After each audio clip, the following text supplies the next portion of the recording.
Bonjour à tous, heureux de vous retrouver sur votre chaîne préférée. Comme je le veux PL Recorp, je vous encourage toujours à créer des choses, à prendre des initiatives.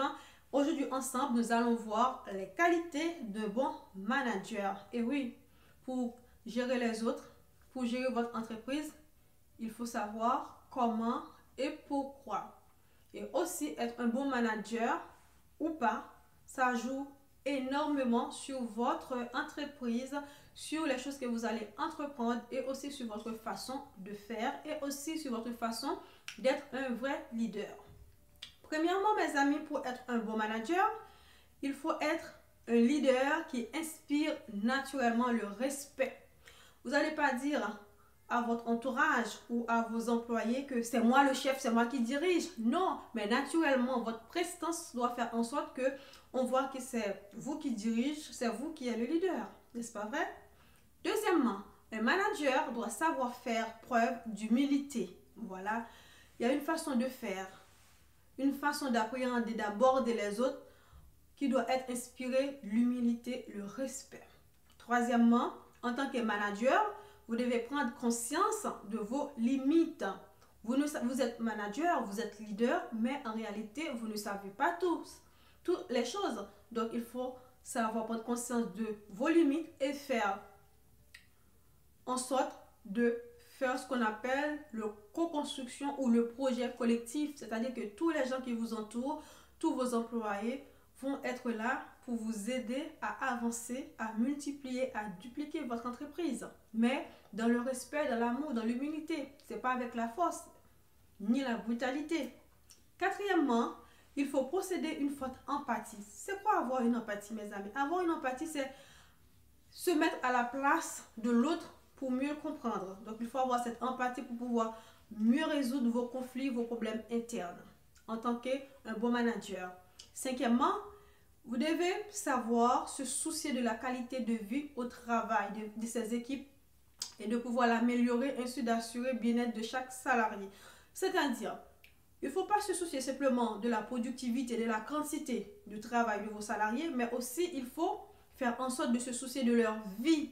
Est-ce que aujourd'hui, tel employé, il est bien, il est en forme? Est-ce que par rapport à telle chose qu'il a fait, est-ce que ça n'a pas conséquence sur sa vie privée? Je demande à monsieur Intel de rester ou madame Intel de rester plus longtemps. Si elle a des enfants qu'elle doit aller récupérer après la classe, est-ce que l'heure je propose, est-ce que c'est bien? Vous voyez, c'est des choses là, il faut savoir anticiper et aussi ça va faire en sorte d'améliorer la qualité de relation que vous avez avec vos salariés et aussi la qualité de relation que vous aurez avec eux sur le lieu de travail et ainsi de suite. Parce qu'en fait, dans la vie de chaque personne, il n'y a pas que le travail, il y a aussi la vie intime, sa vie familiale aussi. Donc, il faut prendre ça aussi en considération si vous voulez que ça aille mieux pour vous. Parce qu'en fait, il faut faire plus ou moins l'effort de pouvoir trouver l'équilibre pour la personne, l'équilibre entre votre travail et l'équilibre de sa vie privée. Donc, il ne faut pas essayer d'empiéter sur sa vie privée. Par exemple, si vous avez besoin d'une personne à telle heure, c'est pas, ça ne correspond pas à son emploi du temps familial. Il faut savoir trouver un juste équilibre pour dire non, je vous dis à telle heure, vous devez être là. Mais non, la personne, elle a sa vie, elle a des enfants en bas âge, et tout, etc. Il faut prendre tout ça en considération et chercher ailleurs avec d'autres salariés, peut-être célibataires, pour voir que si vous ne pouvez pas vous arranger autrement, il faut avoir voilà, cette qualité d'anticiper ces choses-là.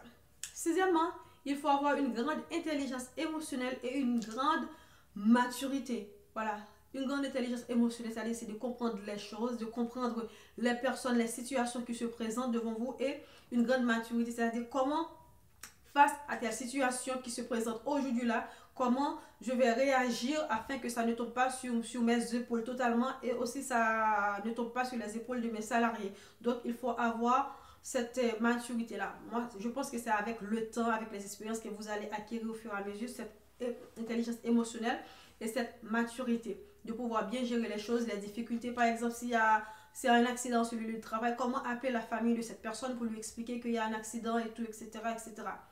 Septièmement, mes amis, il faut avoir le sens pédagogique qui est vraiment nécessaire. Parce qu'en tant que management, il faut savoir que vous allez vous trouver dans des situations que vous devez former vos équipes. Donc, il faut savoir transmettre, être pédagogue. Aussi, mes amis, il faut avoir recours et recadrer aussi avec autorité naturelle. Comme je viens de dire tout à l'heure, il ne faut pas dire c'est moi le chef. Non. Naturellement, vous devez recadrer la personne ou l'employé en question sans vraiment lui vexer. C'est-à-dire lui dire, lui rappeler les réglementations de votre société, les valeurs, la charte de vie de votre société et dans le respect mutuellement. Voilà, sans se froisser, sans bousculer, voilà. Il ne faut pas être trop brut, mais il faut savoir que quand vous êtes fâché, il faut dire à la personne par rapport à telle loi, telle loi, telle loi, vous ne devez pas agir comme ça. Vous savez, la réglementation ici, c'est comme ça. Pourquoi vous avez ça? Si vous faites comme ça, voilà les conséquences. Ok? En plus, mes amis, il faut savoir maîtriser le stress et gérer efficacement les conflits. Donc, ça, c'est vraiment très important parce que partout où il y a des hommes, des humains, même des animaux, il y aura toujours des conflits de territoire, des conflits d'autorité, etc., etc. Mais en qualité de bon management, vous devez avoir le tact, beaucoup d'empathie pour pouvoir gérer les conflits sans que forcément ça va avoir des conséquences sur votre travail, sur votre entreprise.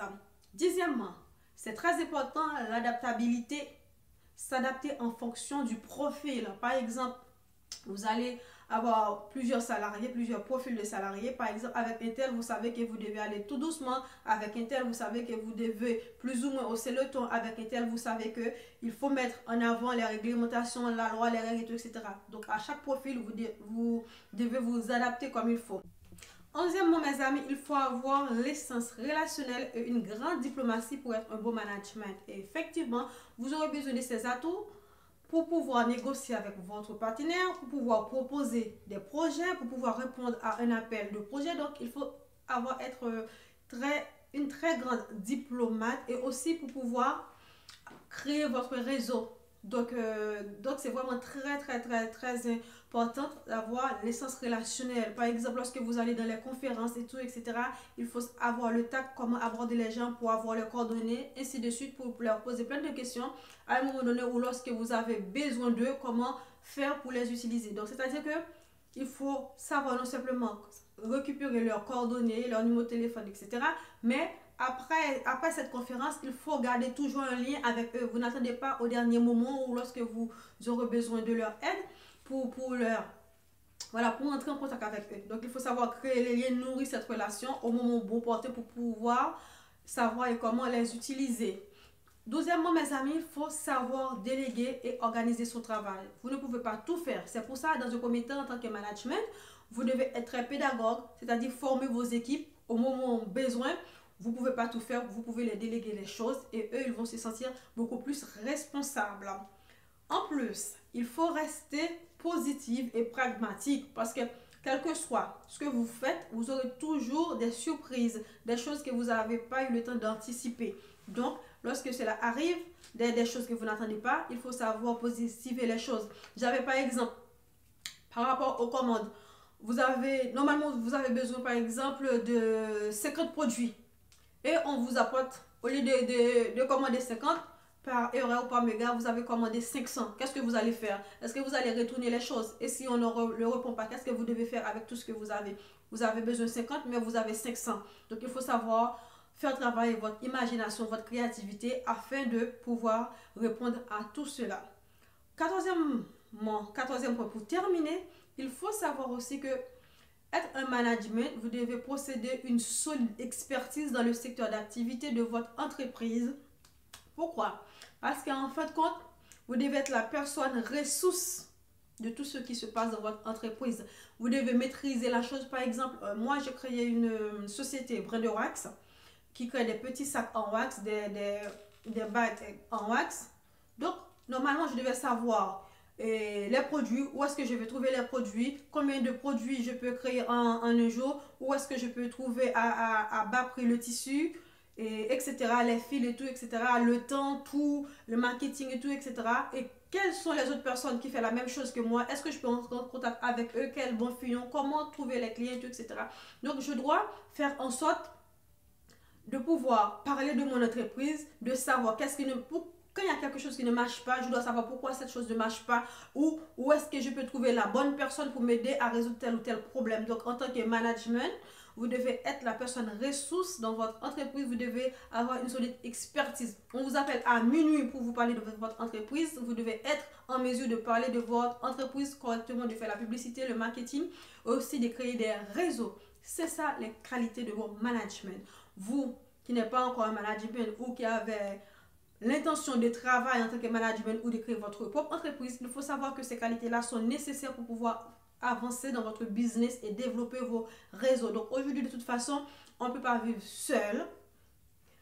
Il faut développer vos réseaux, il faut avoir des contacts ailleurs, il faut travailler avec des partenaires. Donc il faut être à l'aise, diplomate, empathique. Il faut faire en sorte de répondre aussi à un besoin. Sur ce, je vous dis à très bientôt sur le VPL à Wake-up, dans Agir Autrement.